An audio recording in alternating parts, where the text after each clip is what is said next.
Hey, White Sox Coach Frank doing another quick video for you. Right now, I'm just going to give a few quick tips on your glove and your glove position. You hear me say things like fingers up, thumbs up, fingers up, thumbs down, things like that. Um, but sometimes you may not understand that or know what I'm talking about, and I know I'm going through stuff really fast, so it could get confusing. So just real quick, since we won't have practice for a couple days, maybe this is something you can look over. Um, but basically, we talked yesterday, four-seam fastball. Okay, so the fastball, your fingers go over here. Okay, so I got two seams, two fingers, four-seamer, right? Just like that. And we keep a little room in between the ball in our hands. We don't want to death grip it like that.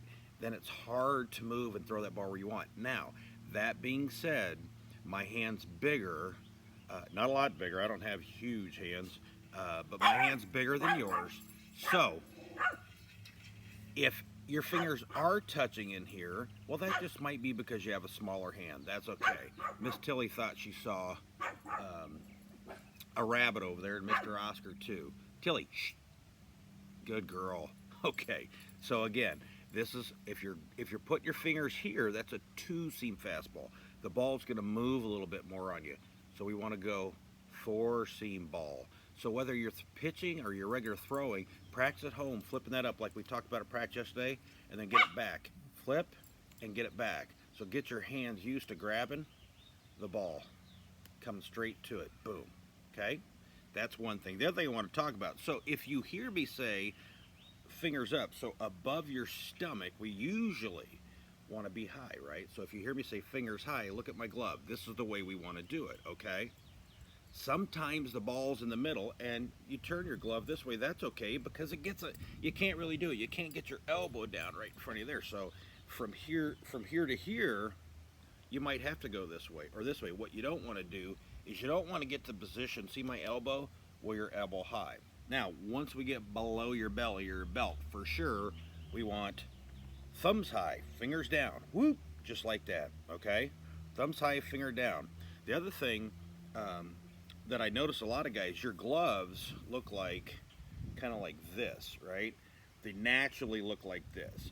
It makes it harder for you guys to catch the ball because the last thing you're thinking about initially is, oh, let's open my mitt, right? This one here is an older mitt, as you can see. I oil it up. God, this thing's about 40 years old, and it's going to hurt if I take one on the palm, but it's flexible and works. So if I'm in the outfield situation, I keep it nice and tall, okay?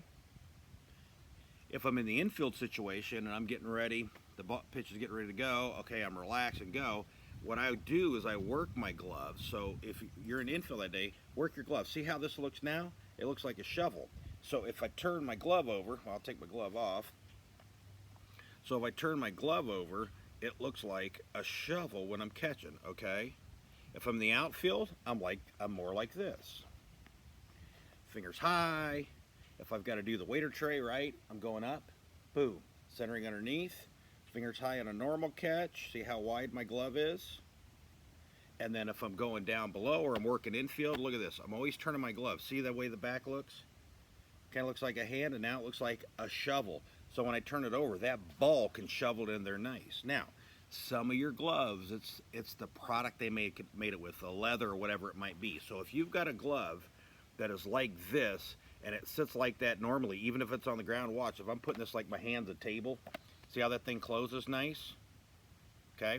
Even newer gloves can do that. So if yours naturally stays kind of like this, then what I would recommend you do is take a baseball, put it inside the glove, and get something and have mom or dad tie it real tight, or park the car on it, okay? If they park the car on this part of the glove with the ball there, it's going to help it to hold. And if you don't mind spending a couple bucks, $3 to $5, I think. It's been a while since I bought my oil because I just ran out. I'll need to get more. Oil the glove before you do that. So what that'll do is it'll help make a pocket in the glove, and it'll help make it flimsier or open easier, because you don't want your glove to normally sit like this, because look how little of room that ball has to get in there, right? So if your glove looks like that, it makes it harder for the ball to get in there. Watch mine. Look how much room I have. See? Nice and big, nice and big, okay? But that's stuff that, I assume and other people assume that everybody knows that not everybody knows. Heck, there's probably parents that don't know. So the better that you can get your glove broken in, the better your fielding will be. It'll actually help. If you have questions or you want me to help you or help give recommendations on breaking in your glove, let me know. Otherwise, have a great day. We'll see you in a couple days, and let's get a few more White Sox wins. Take care.